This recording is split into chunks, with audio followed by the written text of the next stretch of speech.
প্রত্যেকটা গুনাহ মানুষের শরীর দুর্বল করে দেয়। কি করে দেয় বাপ? দুর্বল করে দেয়, দুর্বল করে দেয়। ইমানদারের শক্তি আর নাফরমানের শক্তি প্রতিটা গুনার কারণে দুর্বল হয়েছে।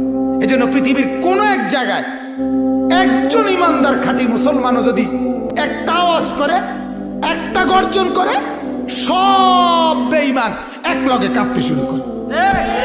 এটার কারণ এটা, এটার কারণ এটা।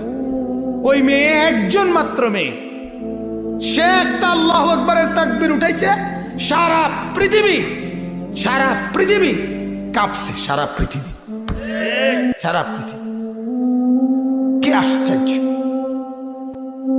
এজন্য সমস্ত নাফরমান পাপী শরীরে বল নাই, এজন্য ষড়যন্ত্র করে, এজন্য বুঝে কোনোবারে এ লাভ মারে ভাল মারে তো মুখোমুখি লাগে না। 1450 বছরের ভিতরে মুসলমানদের ইতিহাস এটাই।